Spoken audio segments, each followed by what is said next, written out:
Olá, que Deus abençoe você abundantemente. Nós estamos agora dando continuidade ao capítulo 12 de Apocalipse, nessa leitura da Bíblia em ordem cronológica. Se você tem gostado desse conteúdo, dá o seu gosto, não esquece de fazer isso. E, claro, partilhe o vídeo com mais pessoas, para que mais pessoas possam também compartilhar desse ensinamento da Bíblia, né, do poder que há na palavra do nosso Deus. Bom, como sempre, começamos a nossa meditação orando, falando com Deus, pedindo para que Ele venha falar conosco. Vamos lá? Senhor Deus, em o nome do Teu Filho eu peço que venha falar conosco, abrindo e dando entendimento Tua palavra.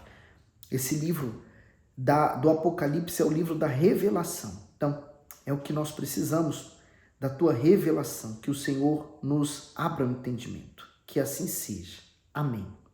Então, nós já vimos, antes de nós começarmos a ler, eu vou ler a partir do versículo 5 do capítulo 12, mas nós já sabemos que o grande sinal que apareceu no céu é a mulher.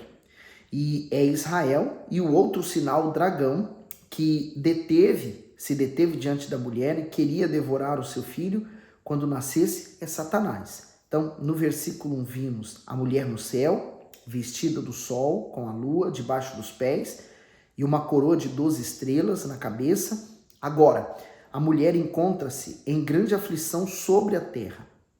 Trata-se do tempo da grande tribulação, na qual Israel será perseguido pelo dragão. Então, tudo isso nós vimos no vídeo anterior. Já vimos que no sinal da mulher e do dragão é reproduzida toda a história de Israel. Durante séculos, Israel sofreu fortes dores de parto até o nascimento do Messias, né? E nós vemos isso, por exemplo, no mais forte e emblemático da Babilônia, né? Quando o povo foi levado cativeiro para lá. Então aconteceu o arrebatamento do Messias e com ele, do ponto de vista do plano de salvação, o arrebatamento da igreja de Jesus. Então, nós sempre entendemos a palavra do Apocalipse de uma forma dupla, né? Como no passado, o que já aconteceu, também é o tripla, né? O que está acontecendo hoje e o que vai acontecer após o arrebatamento. Então Israel, porém, foi sustentado por Deus e preservado como nação. E somente isso já é um grande milagre. Então, agora eu volto para o livro de Apocalipse, vou ler o versículo 5 e 6 e voltamos a explicar o que nós vamos falar. E deu à luz um filho homem, que há de reger todas as nações com vara de ferro, e o seu filho foi arrebatado para Deus e para o seu trono. O comentário do 5 diz: o seu filho foi arrebatado para Deus. Essa é uma referência à ascensão do Senhor Jesus ao céu após a sua ressurreição. No versículo 6, e a mulher fugiu para o deserto, onde já tinha lugar preparado por Deus, para que ali fosse alimentada durante 1260 dias. O comentário: a mulher fugiu para o deserto. Ao longo da história, Satanás vem tentando destruir Israel, mas Deus tem guardado e livrado o seu povo, a exemplo do que aconteceu no Egito, quando o Senhor tirou Israel do jugo de Faraó e o conduziu a salvo pelo deserto. Com profundo ódio, o diabo irá pelejar contra o restante da descendência da mulher, os que guardam os mandamentos de Deus e têm o testemunho de Jesus, ou seja, os 144 mil selados. Na segunda metade da grande tribulação, a fúria de Satanás se acenderá com mais intensidade contra o povo de Israel, com o intuito de eliminá-lo de uma vez por todas da face da terra. Porém, novamente o Senhor preservará e livrará o seu povo, como tem livrado todos os que são fiéis à sua palavra. Então aqui está bem claro o motivo por que Satanás, né, o dragão, está tão irado e persegue a mulher, e é explicado não somente pela ascensão vitoriosa do Senhor Jesus para Deus, mas também pelo resultado da conclusão triunfal da obra de Cristo na terra. Então é isso que nós vimos. E Satanás finalmente foi derrotado, apesar do fato de que os homens não verão esses grandiosos acontecimentos no mundo invisível, eles os sentirão, porque então estes seres espirituais, Satanás e seus anjos, estão realmente sobre a terra. Acontecerá uma terrível invasão do inferno que foi procedida por uma batalha no céu. E é o que nós vamos ler a partir do versículo 6, que agora nós começamos, então, do 6 ao 9, que fala sobre essa batalha. Vamos lá? E a mulher fugiu para o deserto, onde já tinha lugar preparado por Deus, para que ali fosse alimentada durante 1260 dias.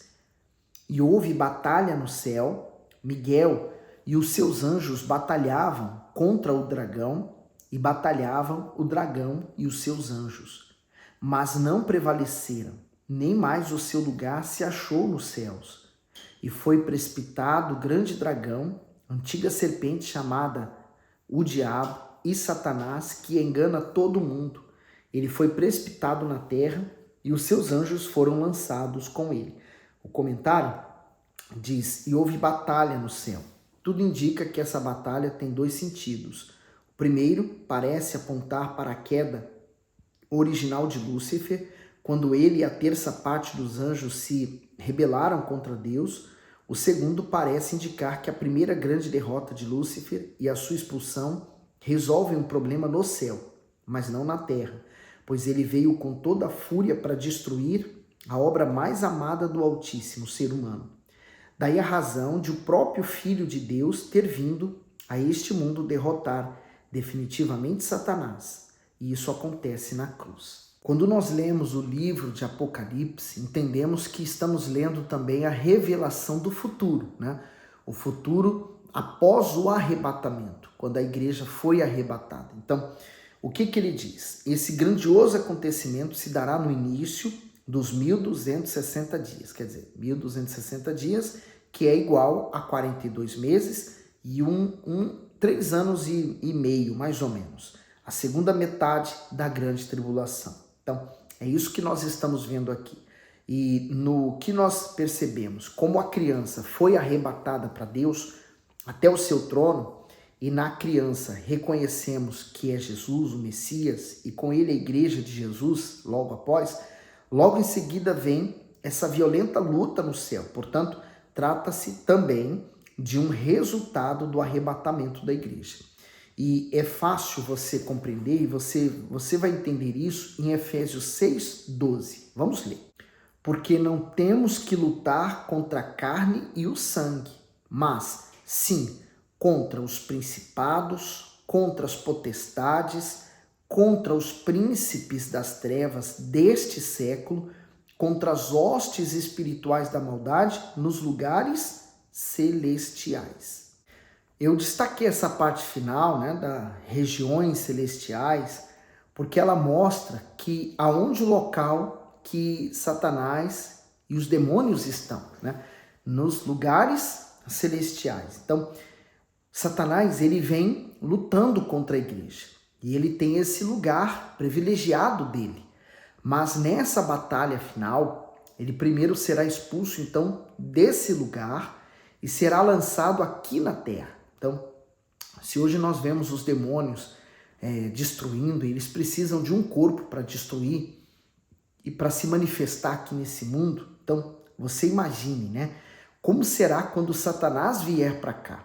Por isso que ele fala, a Bíblia diz que ele descerá com fúria e vai perseguir a igreja. Então, ela se encontra hoje, a igreja, em meio à luta contra esses poderes das trevas, nos lugares celestiais, pois eles ainda não foram expulsos de lá. No entanto, quando ocorrer o arrebatamento da igreja, o dragão e os seus anjos não terão mais lugar ali, pois a igreja, triunfante, passa apressadamente pelas regiões celestiais ao encontro do Senhor. Então, ele é destituído daquele posto.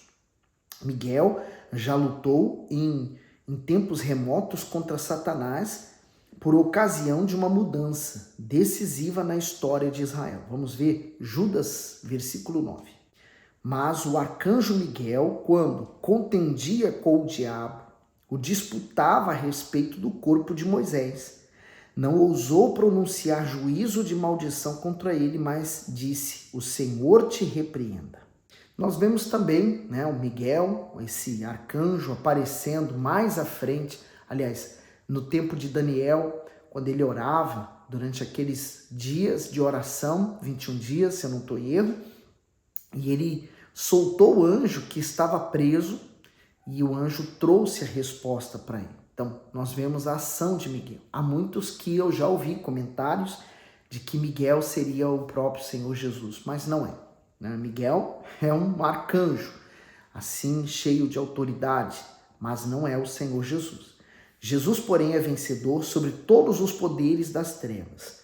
Da sua parte, entretanto, é necessário haver um sim completo a Jesus e não um não completo ao pecado. E um não completo ao pecado. Então, você diz sim a Jesus e não ao pecado. Porque o pecado também é um espírito. O espírito do pecado que entrou em Adão, que entrou em Eva, lá no paraíso, e que vem até hoje, né, dominando o ser humano, até que ele nasça de novo, que ele receba uma nova identidade espiritual para que ele possa vencer. Então, a grandiosa luta, que, como já dissemos, começa imediatamente após o arrebatamento, não é um símbolo como, por exemplo, a mulher o é, um grande sinal. Não, neste caso temos algo bem real, uma das etapas principais da vitória já alcançadas do poder da luz sobre o poder das trevas. A igreja que foi arrebatada e agora, na segunda metade da grande tribulação, Israel é extremamente ameaçado, pois ainda não é o próprio Senhor que luta por Israel, mas sim um príncipe angelical, mas não sem força, não sem autoridade, porque, como vimos, né, ele lutou pelo corpo de Moisés, mas nem isso ele pôde pegar. Ele não teve autoridade sobre o arcanjo Miguel. Então, no versículo 8, vamos conferir o que está lá? Mas não prevaleceram, nem mais o seu lugar se achou nos céus. Aqui nós vemos, então, a prova, né, de que esse arcanjo, ele é poderoso, pois sobre Satanás e seus anjos está escrito, por mais que eles tentassem ficar ali, houve essa batalha, eles não puderam, não se achou lugar mais para ele. Por mais violenta que seja a luta, a luz sempre vence as trevas, sempre vencerá. Aliás, esse também é o segredo da vitória no dia a dia, ante a continuidade na luz. Então você terá vitória e experimentar o poder do sangue de Jesus que torna Satanás impotente. Então, essa batalha do bem contra o mal, da luz contra as trevas, ela acontece todos os dias, né? Nós estamos guerreando contra forças espirituais também que querem ter lugar na nossa vida. Eles querem dominar a sua vida, eles querem dominar o seu corpo, sua mente, seu coração e, por fim, o maior objetivo do mal é poder levar sua alma para o inferno. Porque a nossa alma para ele é um triunfo, né? É um troféu. Quando sofrer derrotas e for dominado pelo inimigo, isso acontece porque você se retirou para a escuridão. O Senhor lamenta através de João. Vamos ver, João 3,19. E a condenação é esta, que a luz veio ao mundo e os homens amaram mais as trevas do que a luz, porque as suas obras eram más. E veja a realidade que nós estamos presenciando hoje, né? As pessoas, elas preferem permanecer nas trevas, se auto-justificar que estão corretas, elas não aceitam outra opinião diferente da dela, tem que ser o que ela pensa, como ela acha, ela se julga correta, né? Mas ela não vê isso à luz da palavra de Deus, ela vê à luz do seu coração enganoso. Bom, em Apocalipse 12, vemos como o reino das trevas se defende desesperadamente, mas é vencido. Ele não pode continuar nas regiões celestiais, onde manteve-se durante tanto tempo sob a permissão de Deus. Então, tudo ele tem a permissão de Deus. Além disso, nesse capítulo também, temos uma das muitas provas de que a igreja de Jesus será arrebatada antes da grande tribulação. Quando o diabo e seus anjos estiverem na terra, a igreja de Jesus não pode mais estar nela, pois, de outro modo, algo não estaria certo com relação ao Efésios 6,12, né? Nós também sofreríamos grandes problemas com ele. Mas hoje nós temos autoridade, vestidos nós com o Espírito Santo, nós detenhamos, nós seguramos a vinda de Satanás aqui.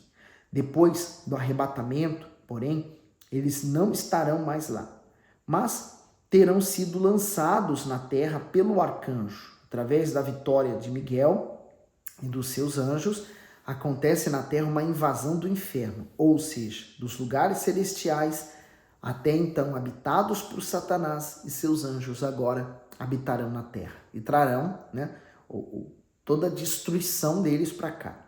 Um sinal negativo da iminência do arrebatamento é que já sentimos as dores preliminares dessa invasão de poderes das trevas. O mundo atualmente não está mais endemoniado, nós não temos percebido isso, né? Também a ameaça à mulher Israel assume forma cada vez mais assustadoras. Isso, no entanto, é somente o prelúdio dos próprios acontecimentos. E nós presenciamos guerras contra Israel, Israel em guerra também. Então, quer dizer, o ódio contra Israel que vem se proliferando nos nossos dias também. E é maravilhoso que a duração é informada com exatidão. Isso mostra que Deus conta exatamente os dias e as lágrimas durante a aflição do afligido Israel no tempo da provação e proteção. Trata-se do período em que é dada à besta uma boca para proferir arrogância e blasfêmias, e em que os gentios pisarão a cidade santa. Foi o que nós vimos lá atrás. E ouvi uma grande voz no céu que dizia: agora é chegada a salvação e a força e o reino do nosso Deus e o poder do seu Cristo, porque já o acusador de nossos irmãos é derrubado, o qual, diante do nosso Deus, os acusava de dia e de noite. Veja que forte isso aqui, né? Primeiro que aquele que foi expulso, qual era a função dele nesses lugares celestiais? Acusar-nos dia e noite. Por isso que é uma batalha espiritual autêntica que nós vivemos aqui nesse mundo, né? O exemplo prático para que você entenda, imagine uma casa com 2 andares, né? Nós estamos no andar de baixo, não conseguimos ver o que se passa no andar de cima. E o andar de cima é onde está o Satanás. Então, imagine que ele aponta o dedo dele sujo para falar de nós, né? Olha só, lembra de Jó? Jó é o maior exemplo, né, que nós encontramos na Bíblia, que demonstra que quando Deus fez uma reunião, Satanás apareceu no meio daquela reunião. E então Deus falou assim: viste meu servo Jó íntegro? E Deus deu testemunho de Jó.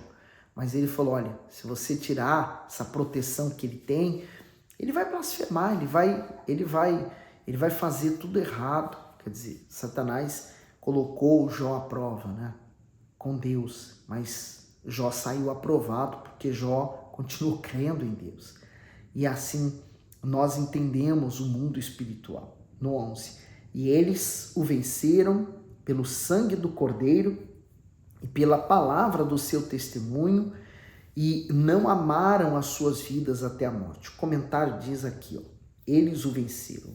Os verdadeiros seguidores do Senhor Jesus venceram o diabo. Isso não ocorreu por seus próprios méritos ou recursos, mas pelo sangue do Cordeiro de Deus e pela palavra do Altíssimo, na qual creram e confessaram no mundo.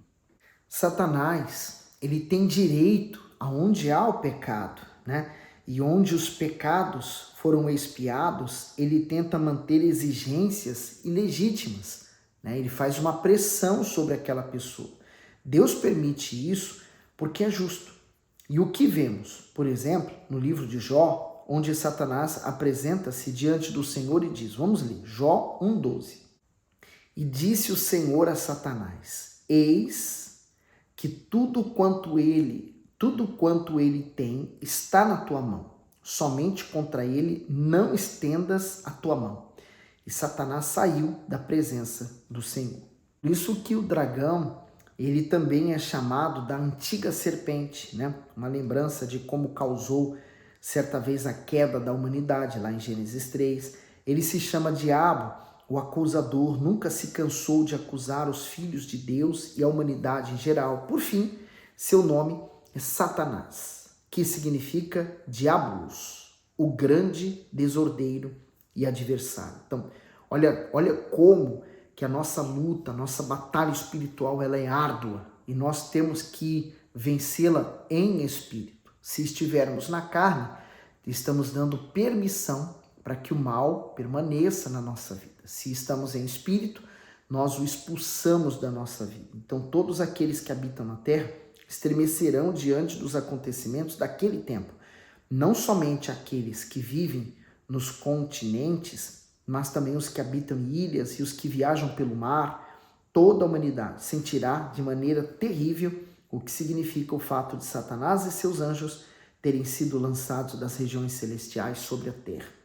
Mas eles venceram através do sangue do Cordeiro. E enquanto eles, os crentes já glorificados e os que ainda combatem na terra, reivindicaram e reivindicam o sangue derramado do Cordeiro pelos seus pecados, eles proclamaram o genuíno poder de redenção desse precioso sangue através da palavra do seu testemunho. Com isso, eles provam que mesmo em face da morte, não amam a sua vida, como também o Cordeiro derramou sua vida em seu sangue por sua e por nossa causa. Bom, 3 características que marcantes de alguém realmente salvo, tanto em nosso tempo como também após o arrebatamento. Então, eu vou falar dessas 3 características, encerro o vídeo por hoje. Nós continuamos falando no próximo vídeo. Bom, primeira característica, a redenção através do sangue do Cordeiro. Nós temos a redenção através do sangue dele, não combatemos para alcançar a vitória de Jesus, mas a partir da vitória alcançada de Jesus. Não nos esforçamos para alcançar um ideal, mas partimos do maior ideal. Jesus é vencedor. Então, eu só tenho um jeito de vencer, se eu estiver com Jesus, de mãos dadas com Jesus. De outra forma, eu não vou vencer essa batalha.